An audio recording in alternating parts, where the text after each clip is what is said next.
Okay, well, good morning, everybody, and welcome to our class this morning on turning trash into treasure, all about composting. Let me go ahead and start screen sharing here, and we can get started. Did you see Laura's here, Bill? No, I haven't seen that yet. I will promote her in just a moment. So, Laura, if you can just hang on there, we won't forget about you.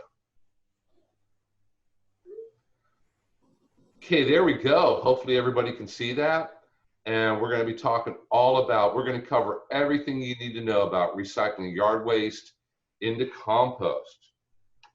So I'm going to talk about some of these topics, and I'm going to give more of the scientific side to it. And then Lily's going to explain it in clear English so that everybody can understand it. So basically, what is compost? It's the biological decomposition of organic matter under controlled aerobic conditions. So aerobic means that oxygen is involved, which is very important. If anybody has a septic system, what that is the decomposition of organic matter under controlled anaerobic conditions. So as you're going to see as we get a little further into this, oxygen plays a very important part.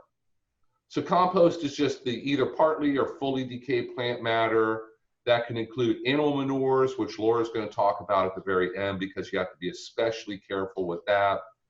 Plant materials, which is mostly what we focus on. There's a few non-plant material things like eggshells, but most everything else that's not plant material, you really don't want to be composting at home. And what compost does is it supplies organic matter and some nutrients to soils for your plants to grow better in. Okay, my turn. All right. Yes. What did Bill just say? All right. Forgive me if I'm not looking in the camera because the slides are on a different monitor. So if I don't look like I'm looking at you, that's why. What is compost? It's basically a dark, crumbly material created when organic matter like leaves, grass clippings, and even kitchen waste breaks down. It won't necessarily look like hummus, humus, whichever it is. It's going to have some pieces in it that still look like pieces of debris. It won't necessarily look like complete dark earth, unless you have a very quick heated system, like a commercial system, like Carmen will be working on in the future at the landfill. But that's basically when you get it out of your bin, it might still have some stick material or something, but it's going to be great to use, in various things with which we'll talk about. Okay, Bill? Okay. I was just promoting Laura there, so. Okay. Welcome, Laura.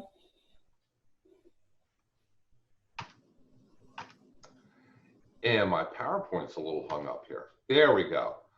So why on earth are we worrying about making compost? Why would you want to make compost? Well, for gardeners, what it does is it greatly improves the soil. Here in Central Florida, we have maybe 1% at best organic matter in our soil, because if you've lived here for any length of time, you know that it's all sand, or technically it's not all sand, but it is very, very high in sand.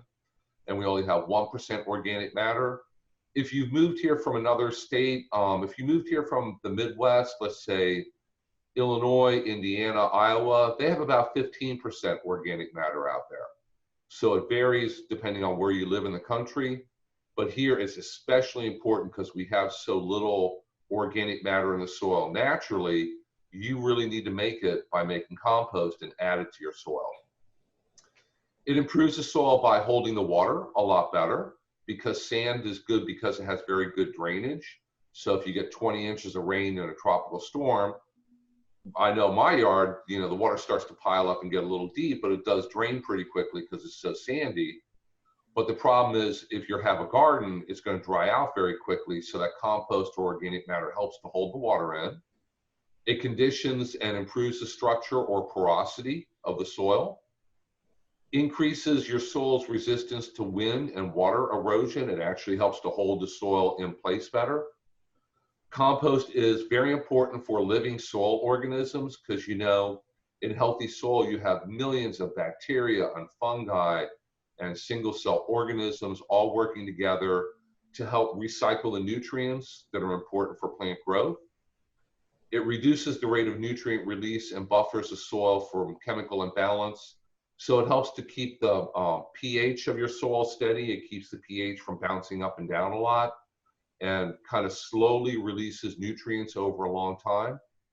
Organic matter and compost is very good with holding on to fertilizer ions also, because if you have pure sand and you put down fertilizer, let's say for your lawn or your flower bed or your vegetable garden, the fertilizer can move through the sand very quickly and move past your plant roots and end up eventually in the Florida aquifer, which is where all of our water comes from.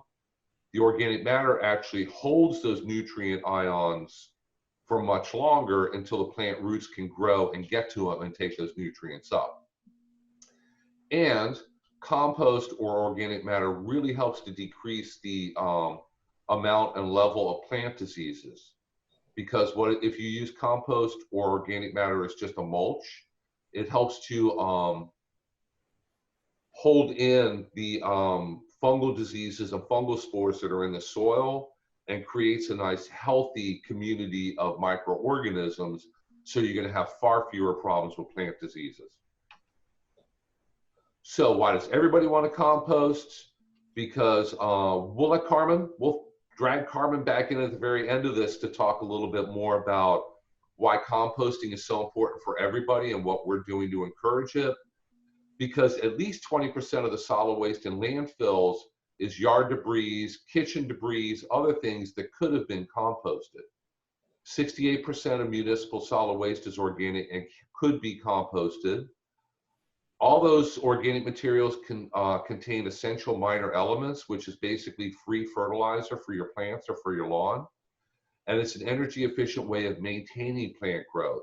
Now, trying to get or satisfy all your plants' nutrient needs through just compost can be a little difficult. Compost generally doesn't have enough nitrogen in it to satisfy what your plants need. So you're still going to have to fertilize probably on top of the compost, but you're not going to have to add anywhere near as much fertilizer. So you'll be able to cut way back on the amount of fertilizer you're giving. And the compost, as it fully breaks down, is going to release those nutrients, and your plants are going to be a lot happier and they're going to grow a lot better. All right, what Bill just said. Why should we compost? Well, the #1 economic reason for us in Hernando County is so we don't have to build a new landfill anytime soon. As Bill mentioned, a lot of the things that people are just throwing away that ends up in the landfill could be used for compost material. So the longer we extend the life of our current big hole in the ground, which we will let Carmen discuss that near the end, you know, the better off our taxes will be, because it's not cheap to build not only a new landfill, but even a new cell in a current landfill. It is a beneficial product for, you know, yards and gardens.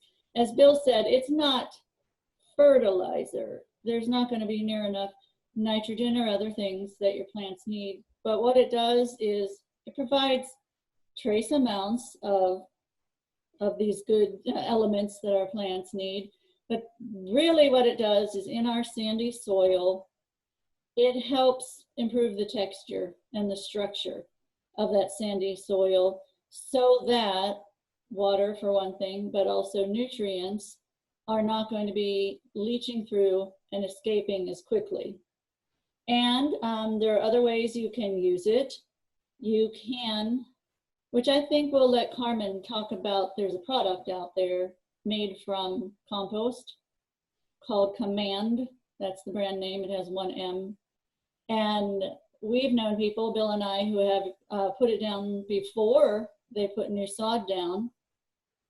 And then you know, a few years later, every once a year or so, they top dress it. It wouldn't hurt to top dress your current lawn with compost either, just to help improve that soil moisture holding capacity. And lots of people use it as an element in their potting soil mixtures, maybe with some sand or some other things. And compost tea is a whole different issue. Bill always wants me to let you know that's not sweet tea, like not Southern sweet tea that you're going to want to drink. And that is kind of a whole different class and different issue. You can look it up to find out about that as well. That's it, Bill. Okay.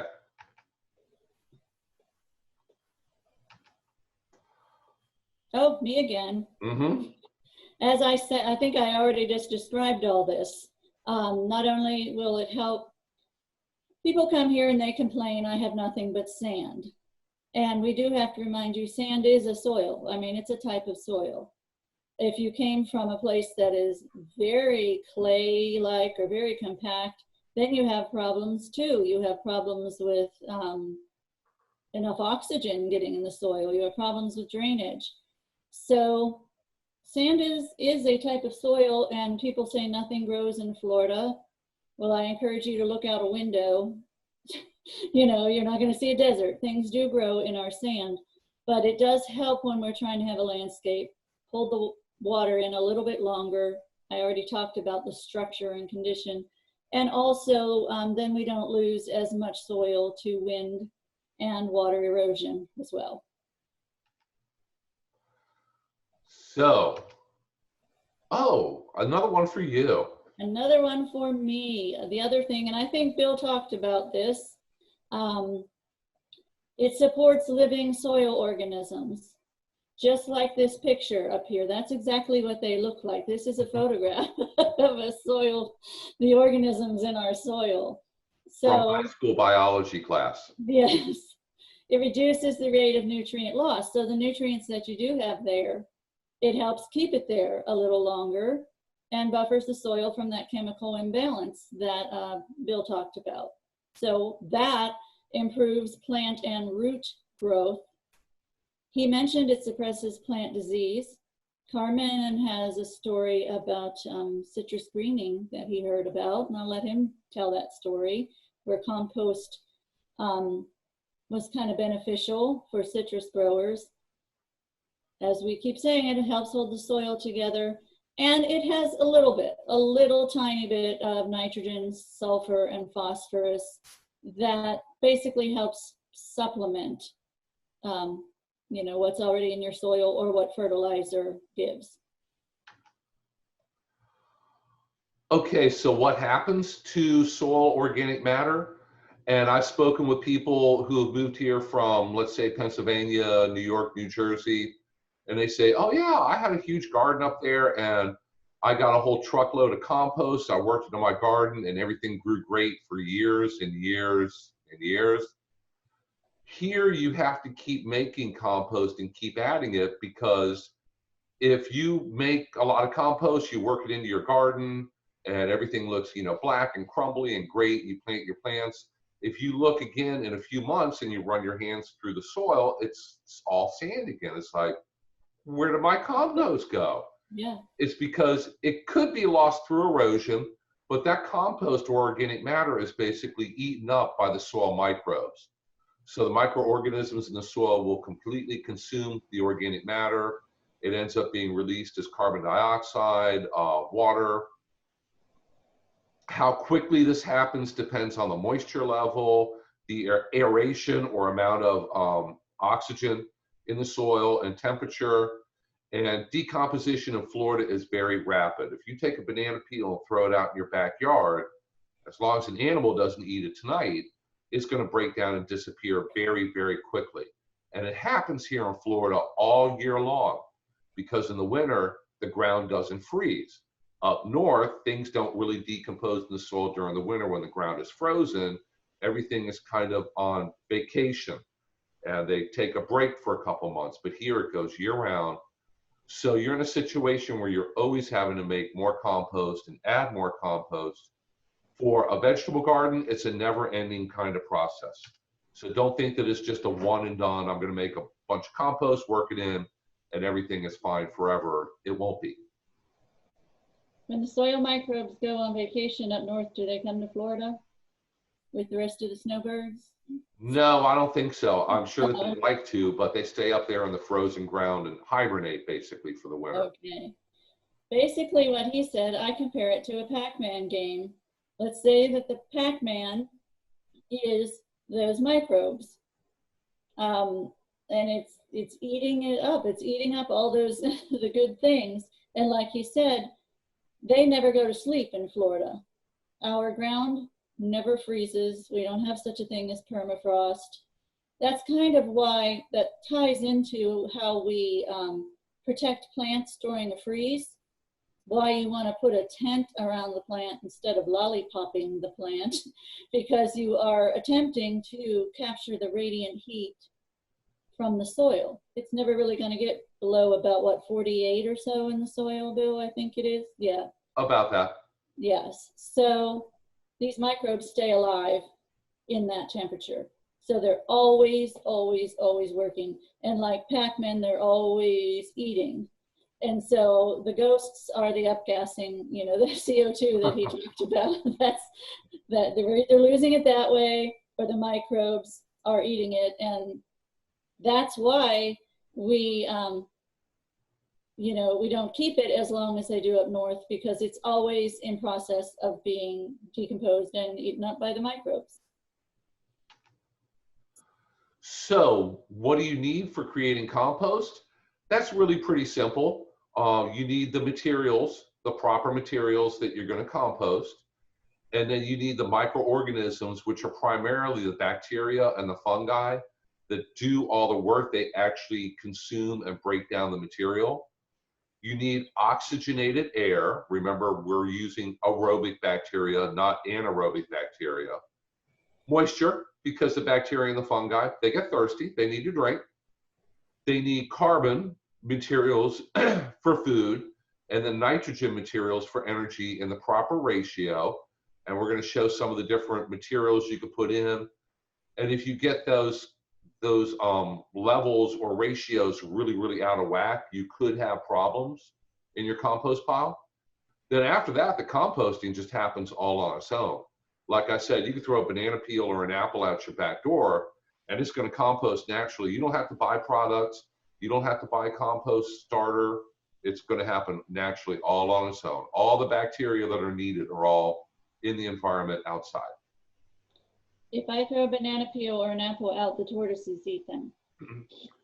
Yeah, that's why I say as long as an animal doesn't eat it, the bacteria and the fungi will break it down very quickly. They don't like eggplant, though.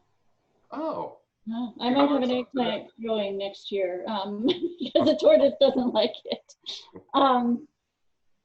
Here's a recipe for good compost. Think of it as a recipe in a big bowl. What do you need in that big bowl?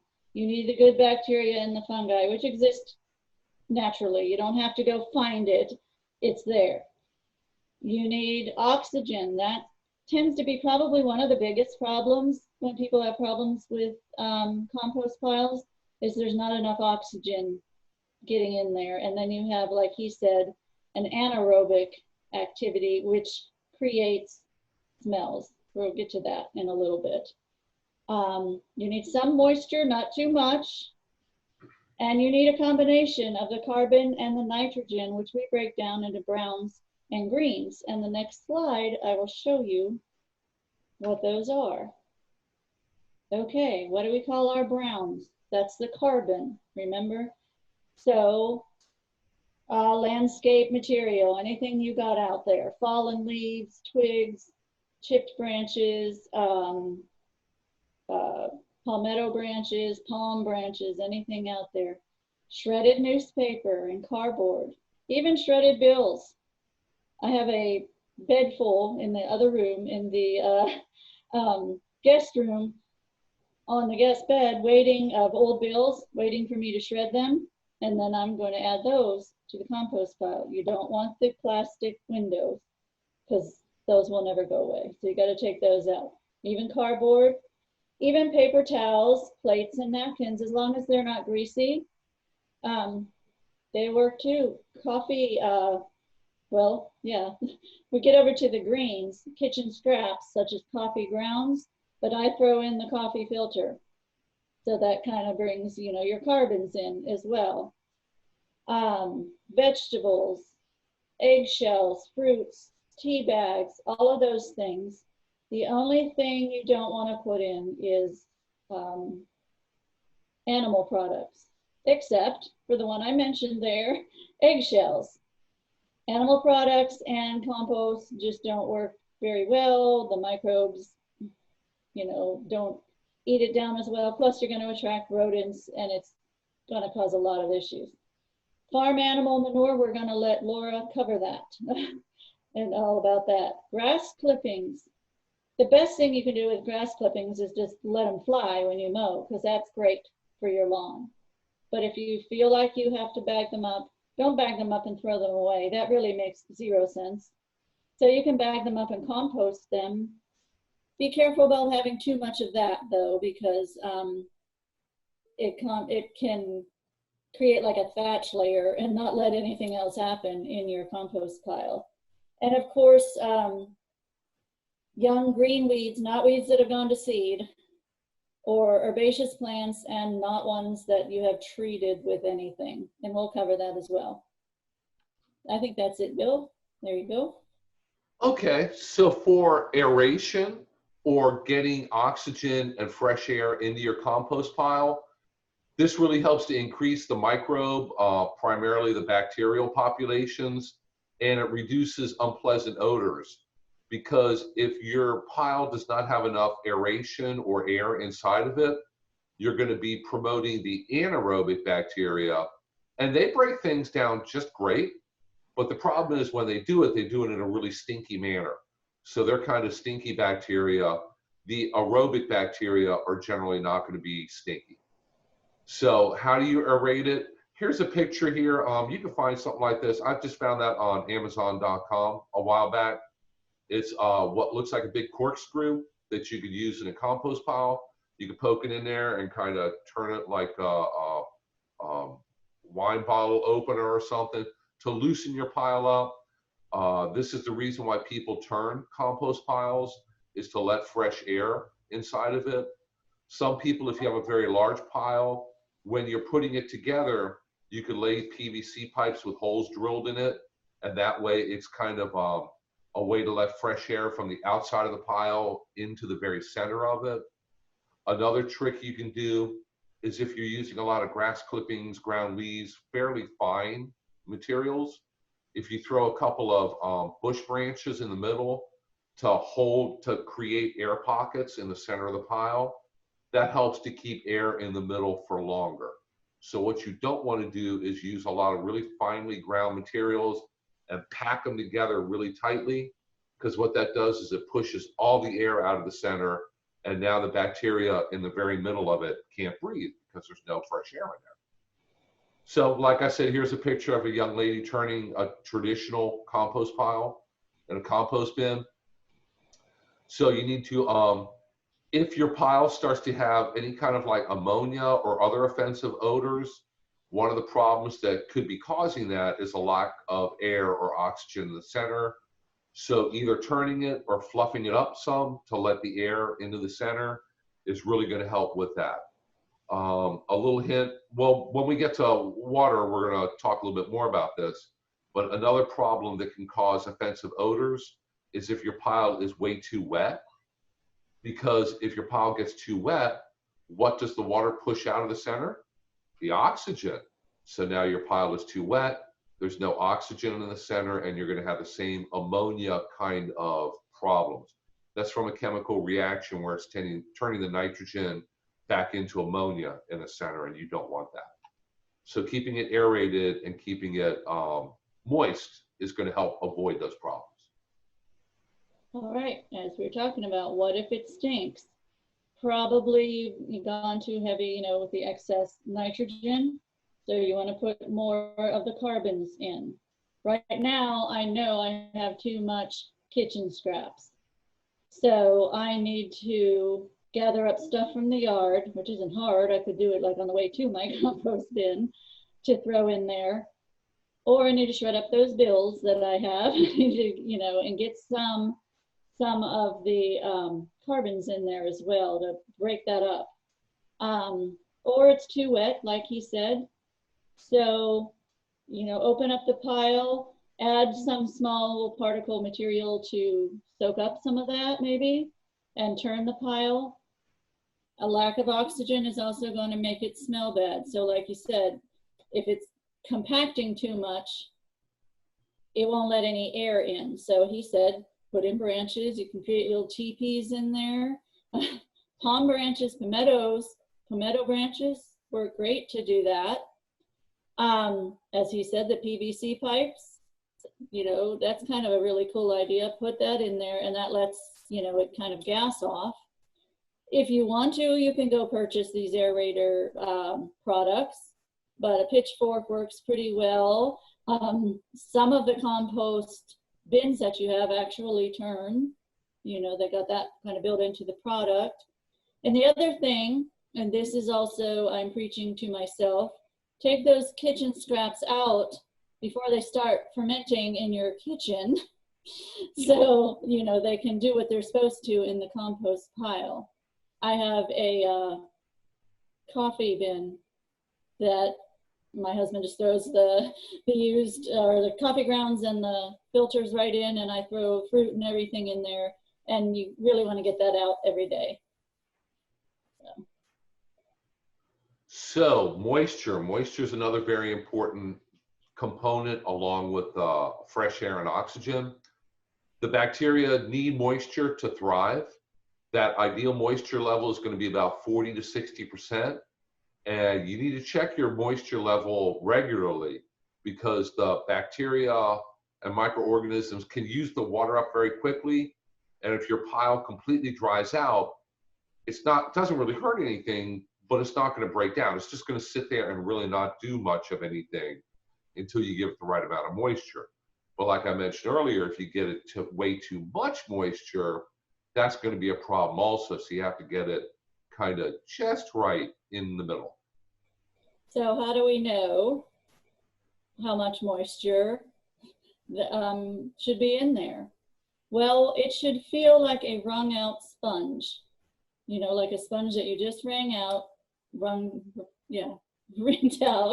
and it's not dripping, but it's not dry either. And it should kind of stick together. And Bill heard me say this at our last class that we had. Like that last week, we were allowed to meet together. It was the beginning of March. Remember those days? What I compared it to is like if you're making an Oreo crust for some kind of dessert, and you know you have the butter and the ground up Oreos, and you just kind of smooth it all out like that. That's kind of the texture that you want your compost pile to be. Now we're pretty dry lately, so I don't know where those summer rains are. That's kind of making me mad that they're not around like they should be, but you may actually have to add moisture to your pile a little bit at a time as you're building it. Yes, and we don't recommend making pie shells out of compost either. I want to make that point. You don't want to put Oreo crust in there either because it has butter, and that's a dairy product. Exactly. So some of the different materials that you can put in a compost pile, it really works best when you have a variety of different materials.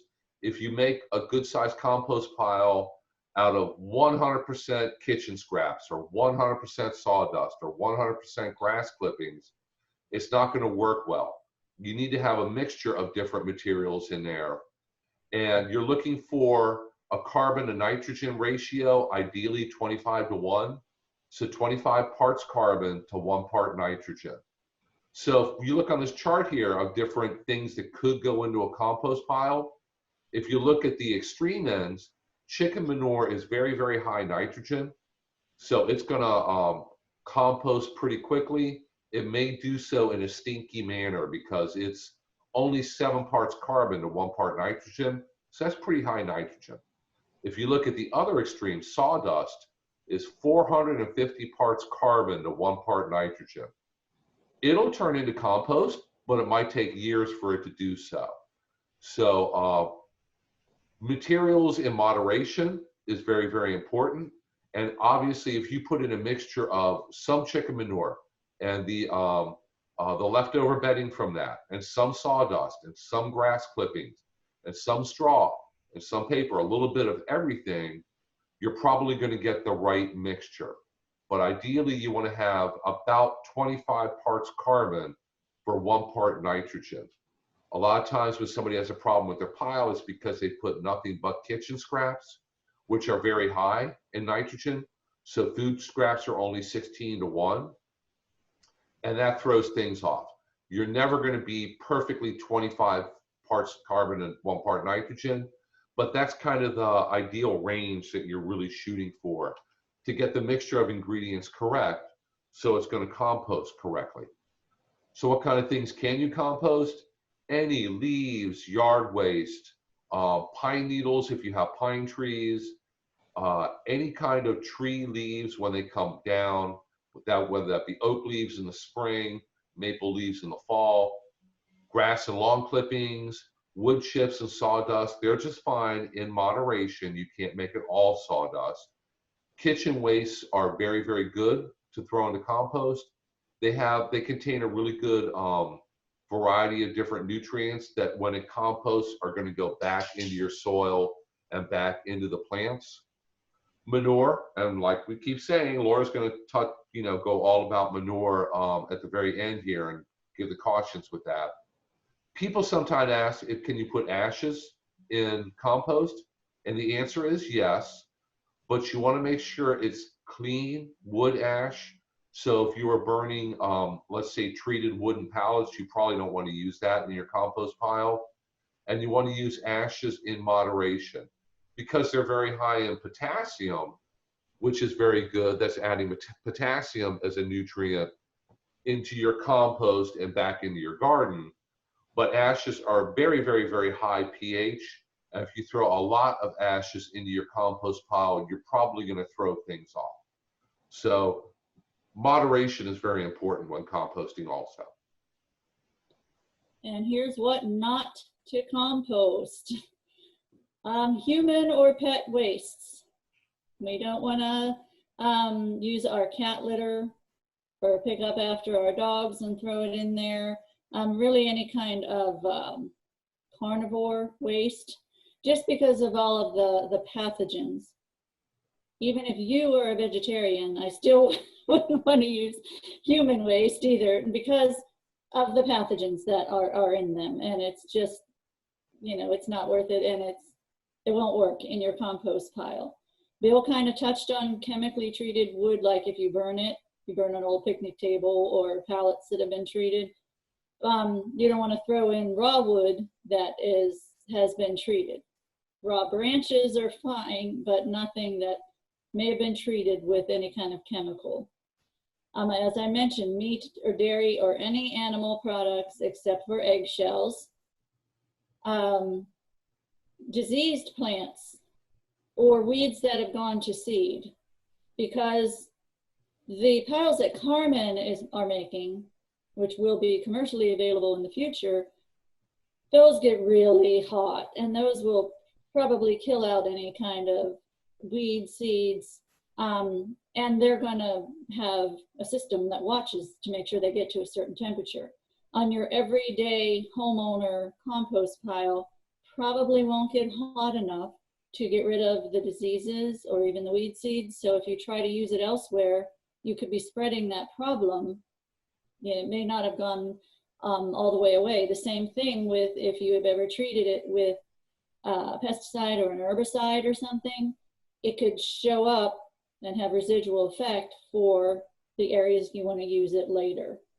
So those are the things we don't want to use. And I bet if Bill put his camera down on the floor, we'd see these same guys that are up here. Yeah, one of them's behind me right now. Okay. So you don't want to use them. So temperature, like Lily just kind of alluded to, if you get the mixture of ingredients just right, you get the moisture just right, you build the pile all at once and you get the aeration and the fresh air all the way to the center just right. All these different materials can get very hot because what happens is they start composting, and the bacteria that dominate early on are hydrophobic or thermophilic bacteria, and what they do is they generate heat. So compost piles can get hot. So don't be afraid if you put all these materials together and it starts to feel a little warm. That's totally natural. Now, if commercial composting operations deliberately put just the right mix of ingredients together to make it hot, ideally up to 160 degrees, because that kills pathogens, that kills a lot of the plant disease spores, that kills a lot of the weed seeds. But for a homeowner, you're probably not going to have a pile that's going to get very hot. What you're doing is more slow composting and adding the ingredients together, and just letting them break down kind of slowly over time, so it's not really going to heat up. So even though you could, and I have deliberately made compost piles in the backyard that have heated up and completely composted pretty quickly, most people, your compost pile is going to be more of a long-term kind of operation. Yes, for me, as a homeowner, the point of it all is to be able to use my daily activities in the kitchen or in the yard to add to the compost pile. So I'm pretty sure that's what most of us want to do. So we're going to build it slowly, and that's called slow composting. If you're doing it for a commercial basis or as an experiment, it would be a great science fair project actually to do hot composting, which is basically you put in all the ingredients all at one time instead of little by little. And me and Carmen tease Bill because he talks about he did that and he had compost in 2 weeks. So we like to tease him for always telling. Yes, I did. Yeah, okay. But for most of us, we're going to do it kind of slowly. The word that he used, thermophilic, thermo means hot, philic means love. So we're trying to get the microbes that love the heat, the bacteria that loves the heat. This is not, this picture I have here is not of a burn pile. That's actually a compost pile that is steaming because of the heat. It can get somewhat hot. Don't be afraid if it feels hot. Your small pile at home is not going to spontaneously combust. Carmen may have an issue, with that, with the long windrows and things, but that's basically most people of us are going to do the slow, what they call cold composting, but it's not going to necessarily, the pile won't feel cold. So like I mentioned, option number one, if you're trying to hot compost, this can make compost in as little as a few weeks. The compost pile has to be absolutely perfect. It has to be the right size, the right mix of ingredients, the right moisture level, mixed just perfectly. And it could get as high as 160 degrees. So don't be alarmed if you put a lot of materials together and it does get warm. But we're really not aiming for this. If you do get it as high as 160 degrees, it will kill and deactivate a lot of the different fungal spores and weed seeds. But if it doesn't get very warm, then any weed seeds or diseases you throw in your pile are going to survive. And when you put that compost back in your garden, you're just putting weed seeds back in the garden. So you want to keep that in mind and try to avoid that. Oh, this is mine. Okay. Yeah, back to you. Yes. I already mentioned this. It's what, if you want it done really fast or you just want to do a fun experiment, go ahead. If when your kids are at home or whatever, you can try that experiment, put everything you need in at once, and you will have that hot composting. But for the most of us, we're going to do it the slow way. So that would be option number two, cold composting. And this is the most common way. This is the how I operate my compost bin that I have in the backyard. I just keep throwing in ingredients over time. I do have a container in my kitchen. I save all the kitchen scraps, the potato peelings and the tips off the carrots. We save the shredded paper. We have a paper shredder also. It goes out in the compost pile. I bag clean grass clippings. There's an area of my yard that's very nice, clean Bahia grass, so I bag that, throw it in the compost bin. And it's been going for, gosh, at least a year or so. And it's just kind of a long, slow, continuous cycle. Now, the finished compost, when it's all done, it can be removed from the bottom of the pile, because if you keep throwing things on, what's at the bottom is going to be the oldest. And that is a very, very good method if you're into recycling, to be able to recycle that yard waste, the trimmings off your bushes, the things out of your kitchen, to help reduce the amount of trash you're putting out by the curb and sending off to the landfill every week. And as we said, this is what most people do. We want to pitch it and forget it until later. And basically, nature's going to do its thing. Compost happens. But I can see one problem a compost pile like that might cause from all those tasty scraps just thrown on top there. And we're going to get to that in a moment, I think, with the raccoons. So, yeah. So most of the problems that we see with compost piles is if it's too cold, or it's really not composting, or not doing too much of anything. It might have a lack of nitrogen. You have way too much carbon in there, like I mentioned earlier, if you make a pile out of all sawdust. So if it doesn't have enough nitrogen, you need to mix in some green materials. Grass clippings are a very, very good source. If it has a lack of oxygen, you need to either turn the pile or use a pitchfork or something to kind of fluff it up to introduce some oxygen to the center. If it's way too dry, you need to dampen the pile, and the only way to get the moisture to the center is to dampen it and fluff it, because if you have a compost pile and it's too dry and you just turn the garden hose on it, the water is just going to run off the outside. So you have to water and fluff at the same time to get water and oxygen all to the center. And then excess moisture, if your pile has become way too wet, you probably want to turn it or fluff it to let some air to the center and just give it a chance to dry out. Maybe at that point, if you throw in dry leaves or shredded paper, it's going to help to suck up or soak up some of that moisture and get things a little bit more back in balance. So what if you have an animal issue or insect issue? As Bill mentioned, it could be the lack of aeration causing the odor out there. I know I've got that issue. I had a phone call, someone saying there were roaches in her compost pile, and I just suggested that she add, more of the carbons, more yard waste, because she was really only putting in the kitchen scraps. I noticed the other day, just out of laziness or whatever, all I'm really putting in is kitchen scraps. And I have one of the bins, and I opened it and I saw all this flurry of roaches running everywhere. So I know I'm also going to have to add more carbons to it and turn it and oxygenate it. And also, if you left those kitchen scraps in the kitchen too long and they started to smell and ferment just being, in the container in the kitchen, that can attract some unwanted guests to your compost pile, such as these guys. Yes. We had one person who had this problem, and she had one of the bins from Carmen, and these guys are smart. They figured out how to open the bottom door there, so she was putting cement blocks and everything on them.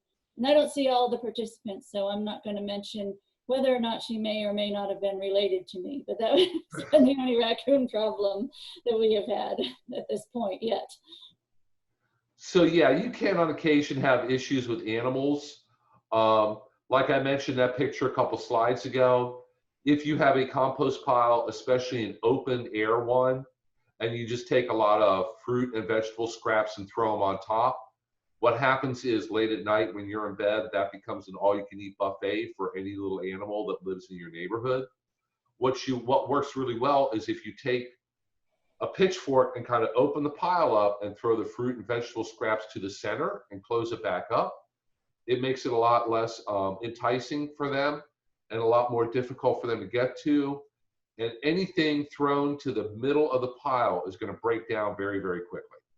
So a half a watermelon rind just thrown on top of a compost pile is probably going to be eaten by somebody long before the bacteria and everything else breaks it down. So those are a couple of little tips and tricks there. Now, when the compost is all done, you see the picture here, it's all nice and black and crumbly.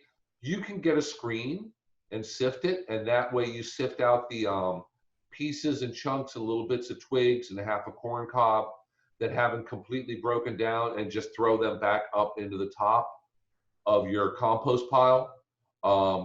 Make sure it's fully composted before using it as a soil additive. Otherwise, what happens is if the compost is not well broken down, especially if it has a lot of woody material, sawdust, things like that, and you work it in the soil, the bacteria that are trying to break it down will suck all the nitrogen out of your soil temporarily. So it's not going to be available to your plants. Eventually, once it's totally broken down within the soil, all of that nitrogen is given back to the plants, and your plants grow just fine. So you want to make sure it's fairly well broken down. You can add 1 to 3 inches of compost to the soil and work it in before you plant your next crop of vegetables, flowers, whatever it might be. You can use it as a mulch on the surface of the soil. So even if you're growing, let's say, roses, hibiscus, flowers, use it as a mulch on the surface. That way it'll help block weeds, holds in the moisture, helps to reduce foliar pathogens, foliar diseases. So really, any way you use it, compost, you just need to use it. You need to get it from the bin, finished up, back out in the garden, and actually get some use out of it. You can use it for new plantings as well. When you plant a hole for whatever that you're planting, we always tell people don't fertilize. Don't stick those fertilizer sticks in there, which are useless to begin with, but don't throw any fertilizer in there. The plant's already stressed from being transplanted. And it has some bits of fertilizer in the soil, probably the potting soil where it came from. But adding compost is a great idea because it'll help the water holding capacity and the nutrient holding capacity. So that's one way you can do it. A lot of people who pot up a lot of plants do use it as one of the components of their potting soil.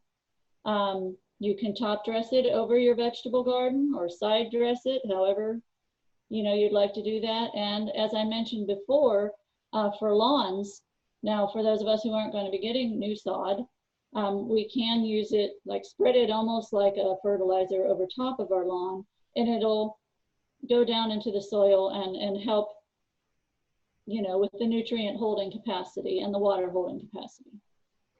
Yeah, I know if you have completely composted, finished compost, and you screen it with a fine screen so that the compost you get is in very, very small pieces, and mix it in, it's a fantastic potting soil additive. So for starting vegetable garden seeds, or for working into containers, if you have a container garden, to work in with the regular potting soil that you bought from the store, it's just a fantastic additive. So I think this kind of moves us into the comments that we want to have Laura share on food safety and composting manure, properly composting it. And there's our contact information. The picture on the right is not my garden. Mine never ever looks that good. So let me go ahead and work on getting out of screen sharing here and back in. And Laura, if you are still on here. I see her there. She needs to unmute for us. Oh, she's under panelists. There we go. Laura, good morning. How are you?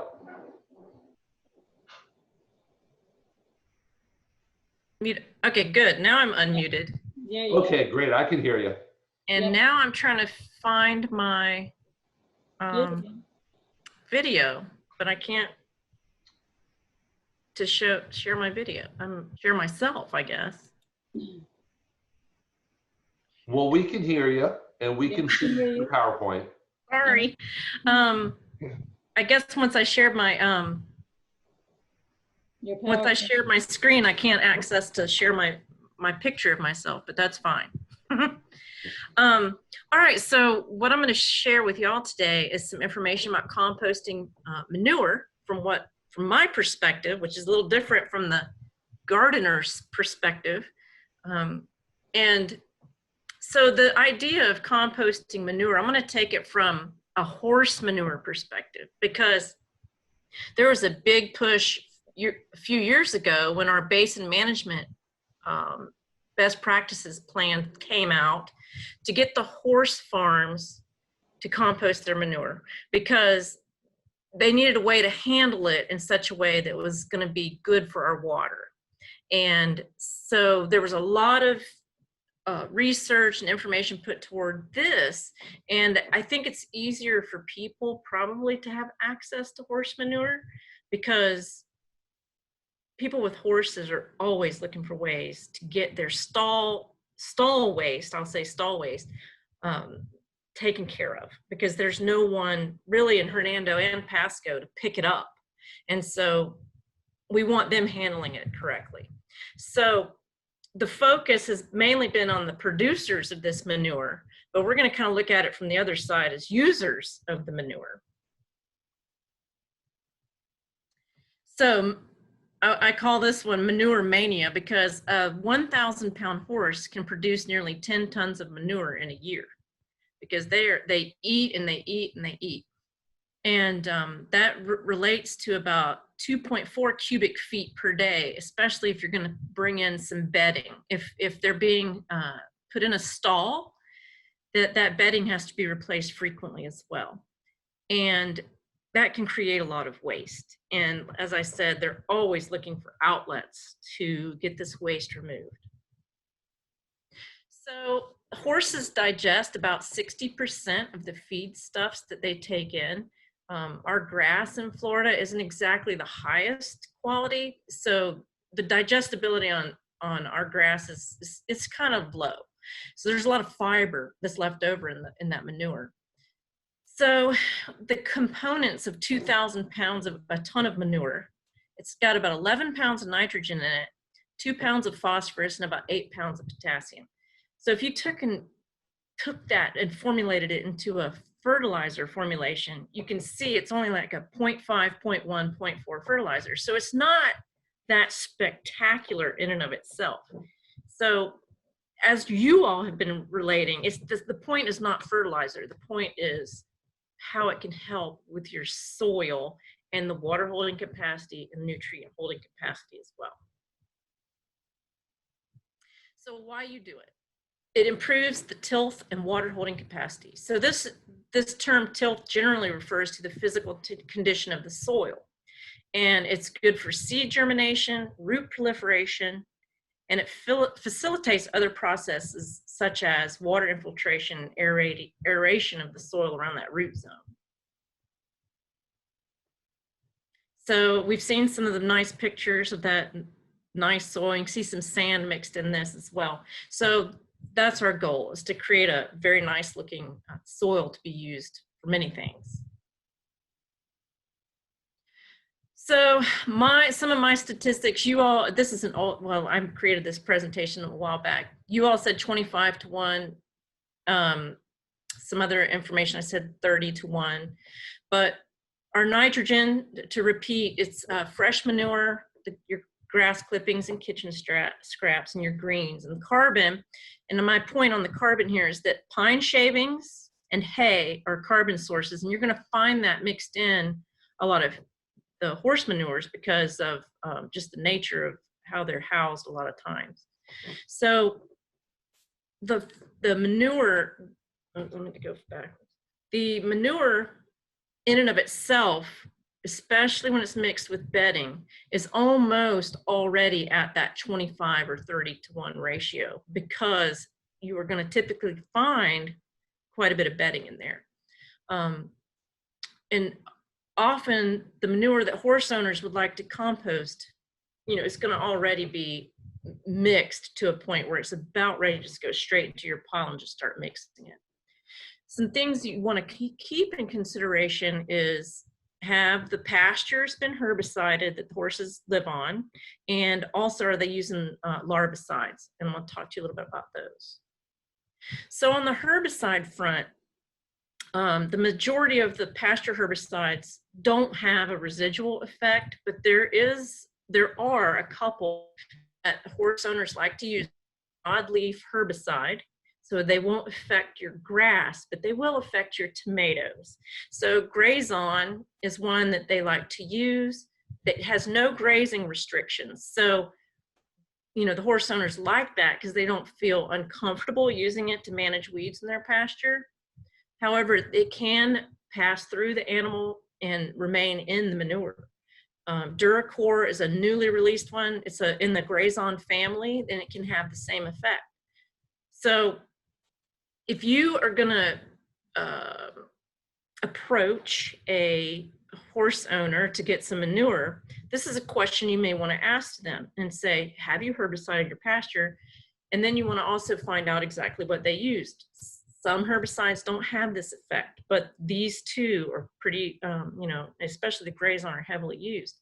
So let's say one of the most convenient place for you to get manure might be someone that has used the Grazon. Well, I wouldn't use that composted material in my garden, but you could use it as an excellent top dress for your yard, because you're going to actually, it'll help your grass and help that organic matter of your grass, but also, even if there is some leftover herbicide residual effect, you're going to actually have might get a little weed control out of it as well. But that would be an application for that product. Now, there are some, we call them feed-through fly control products on the market that is added to the feed or mineral. And what happens is, when the animal defecates, that larvicide is in the manure. And the life cycle of flies is such that they lay their eggs in manure, and that's their place they go to finish out the life cycle. So when they lay their eggs in that manure, that larvicide prevents the larvae from developing into an adult phase, and essentially you've stopped that cycle. So, if that, I don't think this would be something necessarily that would be an adverse thing to have in your compost. I just want you to be aware of it. And also too, I'm not sure how widely used the larvicide products are, because quite frankly, they're not very effective. And so I don't know how many people are actually paying that extra to have something like that in their feeds. So that's just a FYI. So everybody, as you can tell, oh, my clock's going to tick on me. You can do this quickly or you can do this slowly. And so you all have already gone over that pretty well. So I think we can skip on this one. So these are some designs that were suggested for the horse owners on small farms to do composting on their own. So they typically recommend a 3-bin system for them, because they have such quantity to deal with. And, as you can see, they've put blue tarps in the top to control water if they were getting too wet. They've got pipes in the bottom left picture to improve aeration. You can use pallets. Those are cheap and easy to come by. And they're generally, they're not treated with anything either. So that makes that nice, but they will decompose with your compost. So these are some things that to look at. Now, if you want, my thought too, we'll go into that in a minute, because I have some ideas about how you could go about this. Now, if you're a serious composter, you can make a really big system. Now, this would be one that would be suggested for a very large horse farm, but as you can see, it's got a concrete bottom on it, and that makes it easier for them to scoop the end product out. Okay, soil amendment. It's great you can top dress your yard with it. That would be one application. Gardening, you always want to make sure about herbicides that could have been used.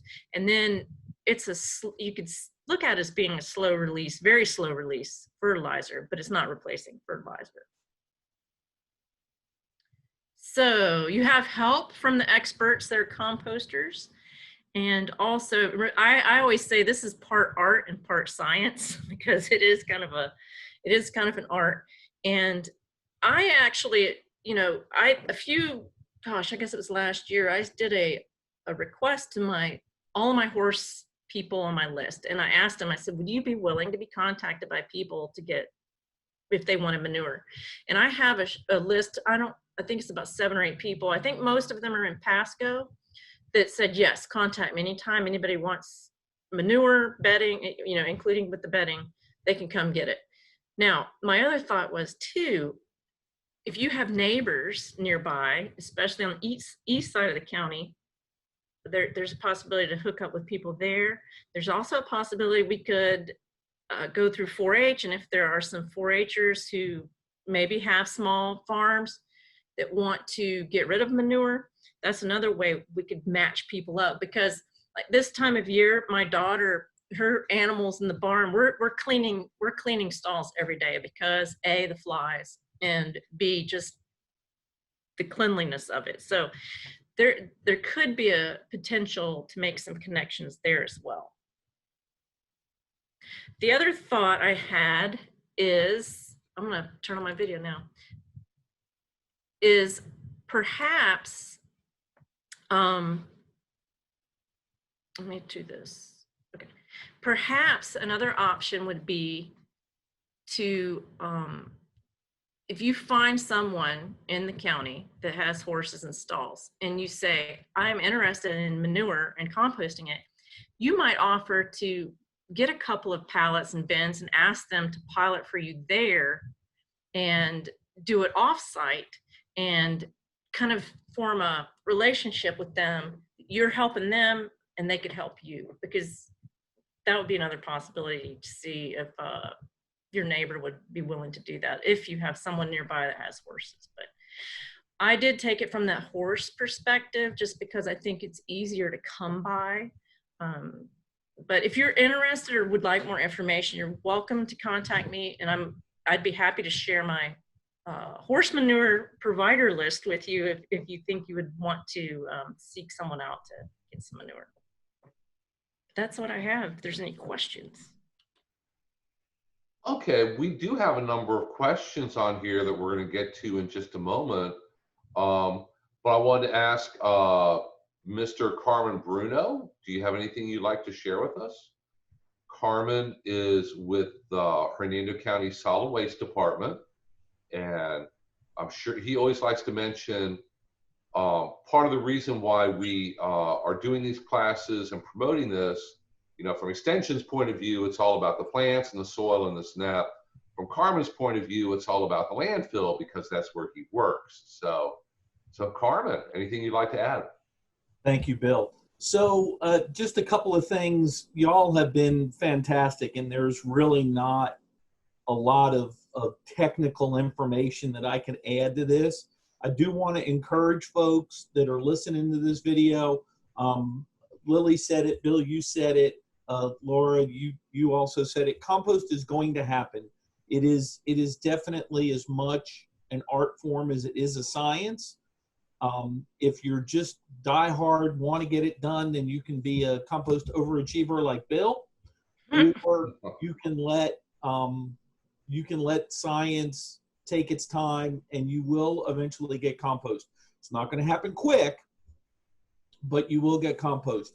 Air, moisture, and your feedstocks, the big things that you're going to want to do. Lily did allude to the fact that we're going to hopefully put in a large-scale compost operation here at the landfill. We've been working on this for a couple of years, and we're trying to get the right fit of facilities here at the landfill. But we're going to have a hot composting setup. we're going to be required by state administrative code and by the Code of Federal Regulations, the CFRs, we're going to be required to get the material up to temperature and keep it there for anywhere from 15 to 30 days, 15 to 25 days. It depends on the method of composting. That temperature is a minimum of 130 degrees Fahrenheit. And when you get it there and keep it there for 15 days, you're going to kill the pathogens, the Salmonella and the E. coli. You're going to kill those volunteer seeds. And that's the big difference between what our feedstock will be and your feedstock at home.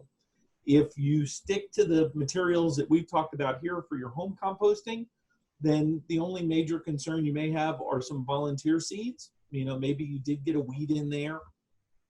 But when we start to put in foods and manures and things like that, temperature is going to be very, very important. And, you know, with your horse manure, you're talking about a herbivore, so little less concern there, but still you want to make sure you fully compost it. When we talk about composting at the large scale level, we're going to use wastewater sludge, which is the byproduct of domestic wastewater treatment. So we, again, want to get that material killed. So I hope in the next maybe 18 to 24 months, we'll see our facility online and material that will be available to folks. We will sell it. And the key thing here is, you know, the wheels of government occasionally turn slow. So just want to let people know we've been working. Yeah, no, Lily's going, no, they don't move slow. We've been working on this project for a little while. So if you've ever heard me speak before, you're going to go, you're always saying 2 years. Well, we're much further along now when I say 2 years than we were, you know, 2 years ago. I've got a permit, an application. We're going to go to the Florida Department of Environmental Protection. We're working with our utilities department. So everything's lining up, and I look forward to getting the product available for folks and getting the facility up and running so people can come see it. I want to thank Bill and Lily for everything they've done to help move composting in Hernando County forward. So just a great opportunity here. And Laura, thank you for your horse side of things. And when we get the facility up and running, please come visit. Great example of teamwork. Thank you. Yeah. Okay, we got a couple of questions here. I'm not going to make Lily answer all of them, but let's go ahead and start. We have a question from Eve. Can you compost in the shade? Yes, you can. It really doesn't matter whether you put your compost pile or your compost bin in a shady spot, a sunny spot. If you get the moisture correct and the mix of ingredients correct, it will compost just fine. Composting in the shade would be beneficial to you. Doesn't make that much difference to the pile. Yes. Yeah, it won't be quite as hot when you're out there working on it or turning the pile over or whatever it might be. Rachel asked, are you able to share this presentation by mail? And I just went ahead and put my email on the chat. So if you look at the bottom of your screen, if you're on Zoom and click on chat, my email is wlester@ufl.edu. If you shoot me an email, I'll turn the presentation into a PDF and email it to you. We could do that. And when saving the greens in my kitchen, I get fruit flies and sometimes little larvae before adding them to my compost. Is that still safe? Lily, I know you made mention of not doing that. Right. I mean, I would, if there were fruit flies on it, I would take it outside as soon as possible, and I would probably still throw it in my compost pile. But I guess the lesson I've learned is to get it outside before you attract any, because then you might end up with drain flies. You know, those fruit flies can end up in your drain and then of your sink. And then that's a whole other issue trying to get rid of those. So yeah, just get it out as soon as possible. Yeah, or you end up with fruit flies in your kitchen that are landing on fresh fruits and vegetables. And that gets me yelled at sometimes here at the house. But it's not unsafe. There's no problem because the materials that are in your compost pile are going to be fed upon and broken down by a wide variety of insects. Roaches are a component of the outdoor microorganisms that you have in your yard. So roaches are going to help break it down, flies, fly larvae. It doesn't become usable compost until it's completely broken down. And at that point, the flies and roaches aren't nearly as interested in it. So that's totally safe to use. Rachel asked, what about citrus? Citrus is, I always get this question for some reason. Citrus or like orange peels, grapefruit peels are great in compost. They're just fine. It's just you don't want to make an entire pile or bin with just citrus, because that's going to throw things a little bit out of whack. She may have been asking, how does compost help the citrus? Because we alluded to that. Oh, citrus suffers from a lot of different fungal diseases, and it suffers greatly from a bacterial disease called citrus greening. So researchers have found that if you use finished compost as basically a mulch and you spread it on the surface of the soil, it helps to regulate and create a really balanced set of microorganisms in the soil and can help. It does not eliminate citrus greening, but it can help reduce the incidence or severity of citrus greening. And it really helps with a lot of the different foliar diseases that make, if your plant gets it, it gets spots on the leaves, because a lot of times the fungal spores come from the soil. And the rain, when it rains, the raindrop hits the ground, splashes the dirt up on the leaf, and now you have a disease. Having compost on the surface of the soil can help reduce that. It doesn't completely eliminate it, but hey, every little bit that helps definitely helps.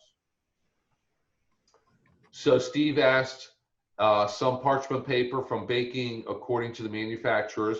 So that's something else that you could throw into the compost pile. Just basically something that's going to break down. You want to avoid things that were treated with chemicals. So paper towels that you've been using with a bleach spray or Mr. Clean or Pine Sol or something else, you may not want to compost them. But paper towels that you use for just wiping up spills on your counter or drying your hands, yeah, that's all the kind of stuff that you want to throw into your container and take out to your compost pile. Bleach might actually work against what you're trying to accomplish out there too. Yeah, too many chemicals, bleach, kitchen cleaners in your compost pile are going to actually kill the microbes that are all working in your favor to help break everything down. Mm-hmm. So is it okay to fill up a compost bin made from black garbage bin to the top? I try to move it and shake it every day, but I don't know if the air is getting to the bottom. I know that you can use something as simple as a black or whatever color plastic garbage can and put your ingredients in. You can even put the lid on, and if you can snap the lid on so it stays on. You need to drill holes in it to be able to let air inside to what's composting. You can make kind of a poor man's tumbler compost bin, because you can take that garbage can, snap the lid on, kick it over on a side, roll it across the backyard, and you're accomplishing the same thing. So if you remember some of the important things, if you're, you need to be able to get oxygen and fresh air in there, proper moisture.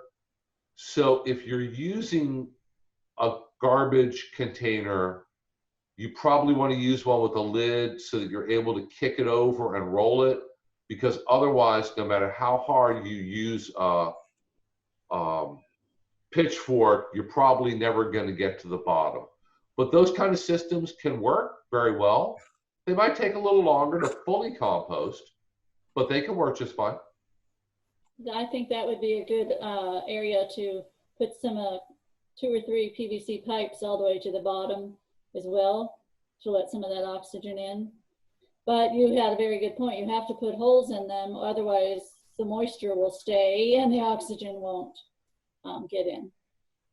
I know you can look online and there are just an amazing number of different plans and ideas and videos about what other people have tried.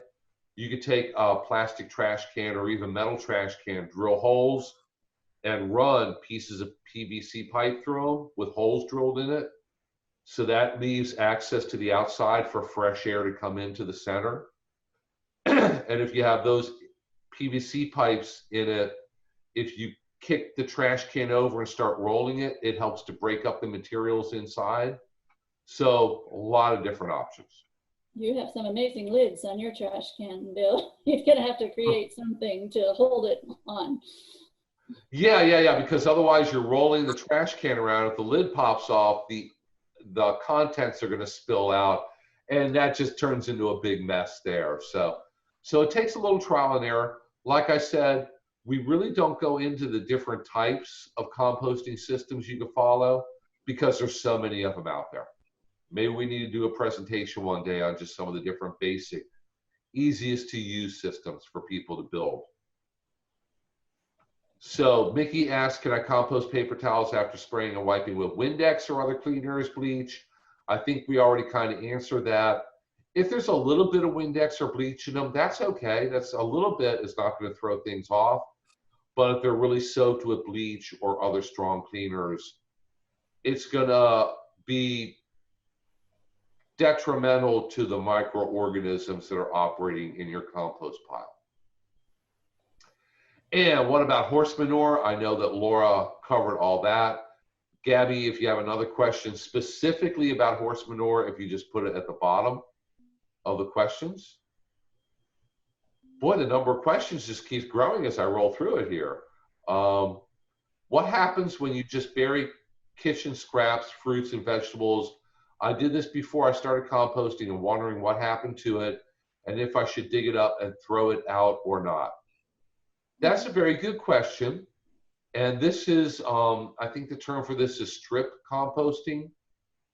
If you have a vegetable garden, you could dig a strip down the center. You could just dig a little trench in your backyard and bury the raw kitchen scraps, fruits, vegetables, throw some soil on top, and it's pretty quickly going to totally break down.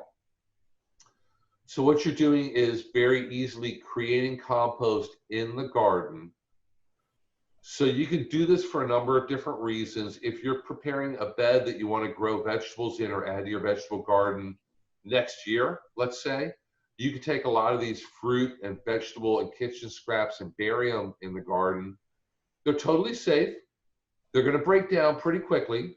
And if you go back in a few months or a certain time period afterwards and dig it back up, you'll see the dark crumbly remains, what has broken down.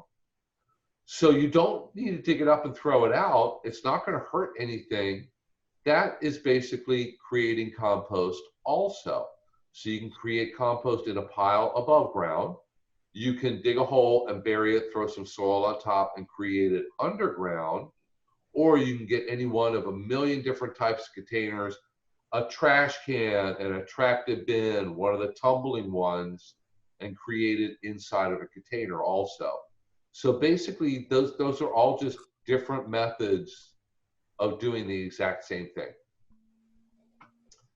Can you use newspaper and shredded paper? Yes, newspaper works very well, just not the shiny advertising parts or comics from the Sunday paper. And shredded paper and envelopes works very well, but very important, and Lily mentioned this earlier, don't shred the envelopes with little clear plastic windows in them, because you'll have little strips of plastic that will never, ever break down in your compost pile. So you want to avoid that. So Anonymous says, it's not like I really want to do this, but I'm still curious about human waste since there are composting toilets. Also, what about astronauts going up or growing in their own waste? I almost mentioned the composting toilet. I think those, the heat kills the pathogens. Isn't that correct, Bill? I generally don't go too deeply into that topic. If it's a system where things get very hot, That is going to kill the pathogens. Using things like that in, let's say, a purely ornamental situation like turf grass, because you don't eat turf grass, you're not going to have food safety issues. It's just really not a good idea to get into, especially with any kind of edibles or anything that you're going to be handling. Well, yeah, if anybody runs around barefoot in your grass, you don't want to put Exactly, in. or your pet's running through it or rolling in it. Yeah. It's just going to cause a lot of problems. So there are ways of disposing of human waste from more of a recycling standpoint, but from making compost to use in my garden standpoint, you probably want to stay with any kind of human waste for a lot of really obvious reasons.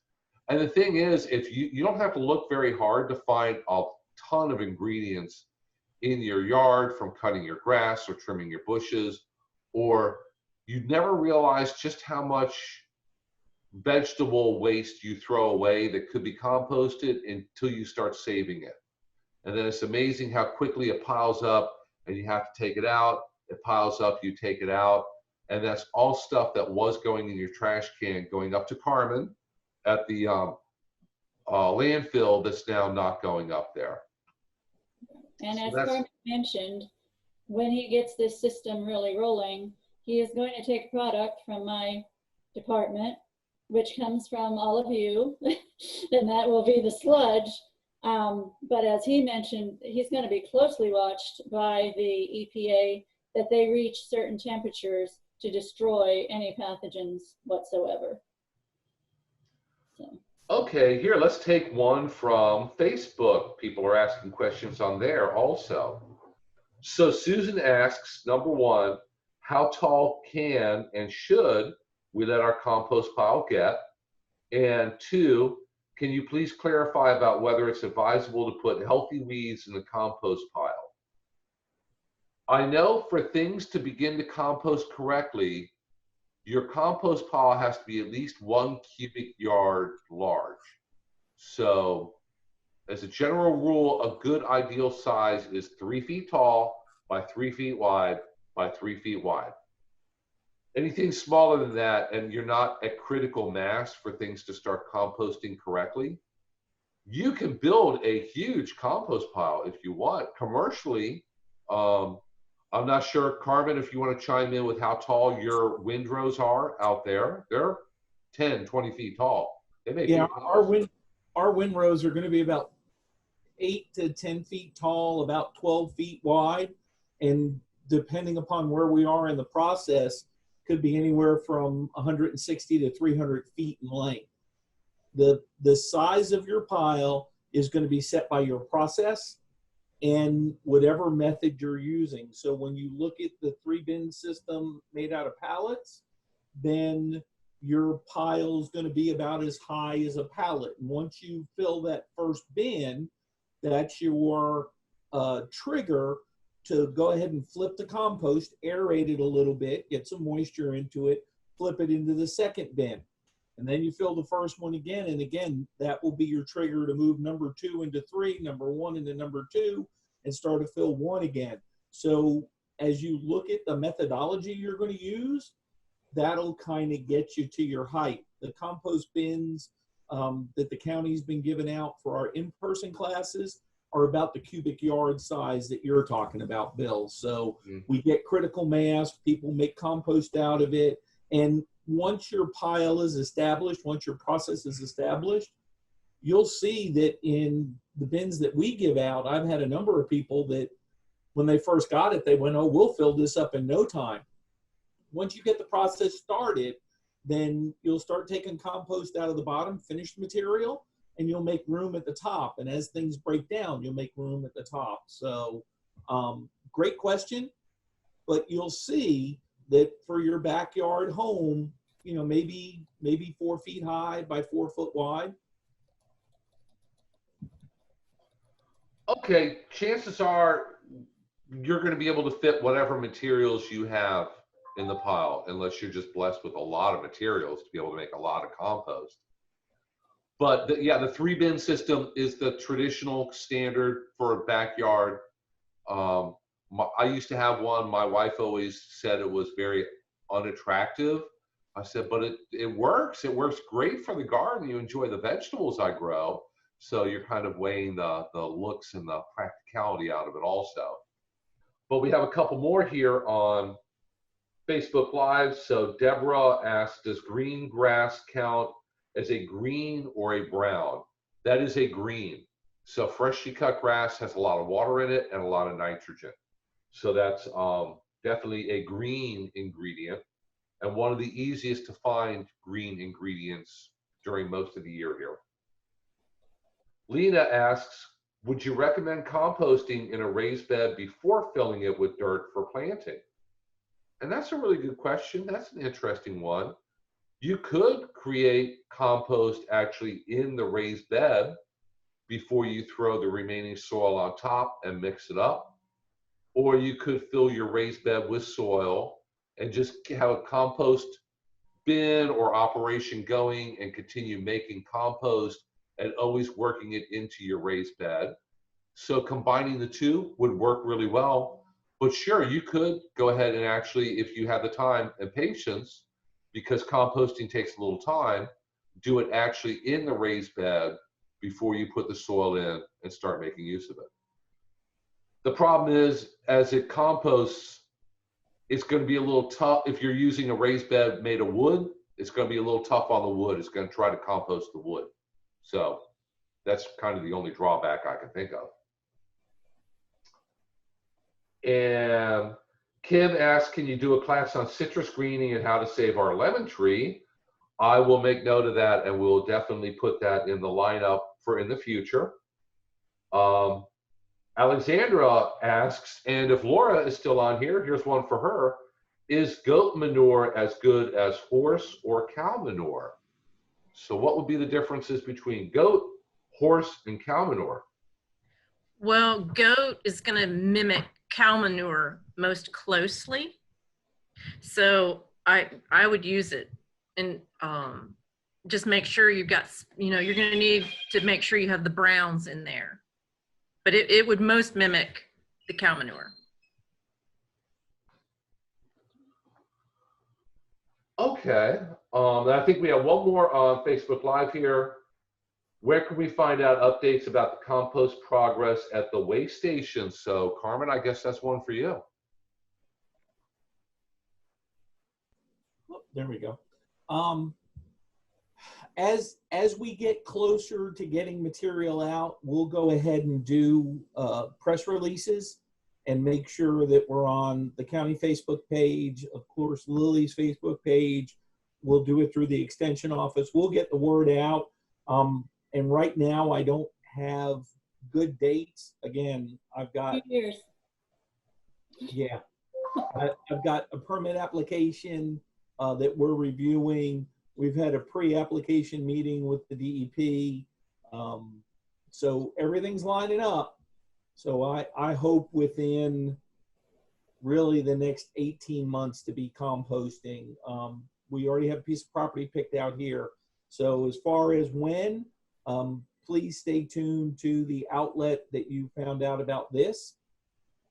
And I can also give you a general email for the landfill. It's recycling at hernandocounty.us, and that email address will come to me, and be more than happy to let folks know where we are along the way. And that's the best I can do right now. I put it on the chat for everybody. Okay, great, thank you.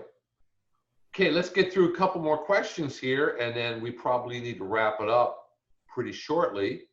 Anonymous asked once again, how do you side dress it? And that's very easy to answer. Side dressing is basically just putting the compost on the surface of the soil. So laying it maybe an inch thick, laying it down basically as a mulch, and that's how you would side dress it. Mickey says, I don't have many browns to compost. Where can I get some browns? Only browns I can get are some cardboard boxes from mail delivery.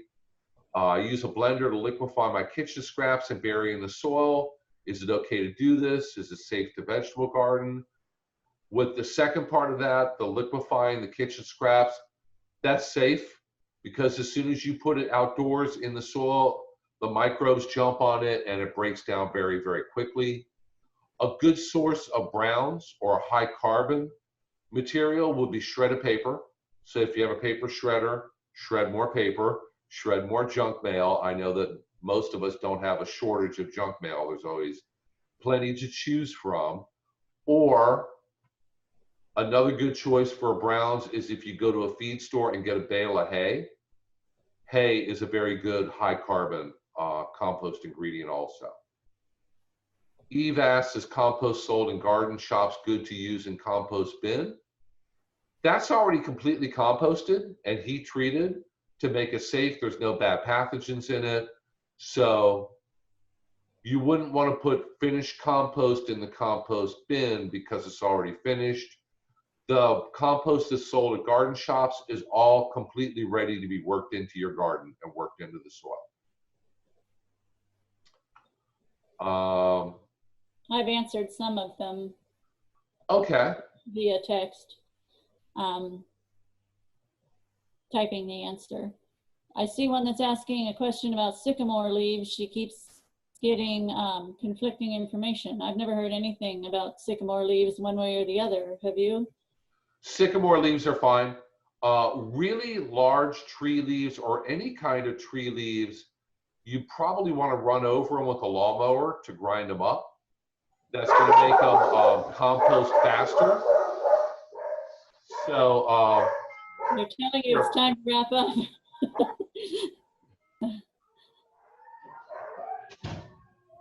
You can also wait until the sycamore leaves are dry in the fall, then they would just crumble up too. Yeah, so any type of tree leaves are fine. It's just you probably want to grind them up with a lawnmower fast, especially if it's something large like magnolia leaves, sycamore leaves, something like that. And I think GPS man to come during this. And I think we're going to go for just one more question here from Zoom and one more on Facebook Live, which I don't see anymore on Facebook. So we got one more here. Becky asks, when do you stop adding to a tumbler composter in order for it to turn into compost? And that's a really good question because obviously if you have a tumbler composter or any other kind of hard plastic composter, if you keep adding ingredients, they need a certain amount of time to compost before they're ready. So for a tumbler composter, if you add ingredients until you see it looks like there's a comfortable amount of material in there, you're going to have to stop adding ingredients and just keep it moist, keep it aerated, keep it turned, and let it compost. It all really depends on the exact composition of ingredients, how quickly it's going to compost. If you filled your tumbler composter with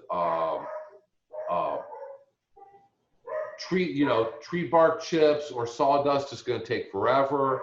If it's all kitchen scraps, it may get a little gooey and nasty. It'll break down eventually, but it's going to kind of go through a nasty process. I would say a minimum of a couple weeks to completely compost, all the way up to a month or a couple months, all depending on the ingredients that went into it. But so, you got to leave some room for it to, when you tumble it, for it to move around, kind of like your washing machine. You know, you can't fill it to the very top with your clothes or your clothes won't freely move around in the water. It's the same kind of thing with those tumbling compost things. Exactly. If it's packed full, there's no room for oxygen to the center. Okay, well, I think with that, we'll go ahead and wrap it up for today. Thank you very much, Laura, for... we'll try to answer these leftover questions. Oh, okay. Typing it in, too. Can you get to them after this? Sure. If anybody has any further questions or they want to contact us, like I said, I put my email in the chat. It is wlester@ufl.edu. So feel free to contact our office, email me, email Lily. We're always happy to answer your questions and work on whatever your specific issue might be. But I think with that, I'll go ahead and thank everybody. Thank you, Carmen. Thank you, Laura. Thank you, Lily, for all helping out with this. And we'll go ahead and quit recording.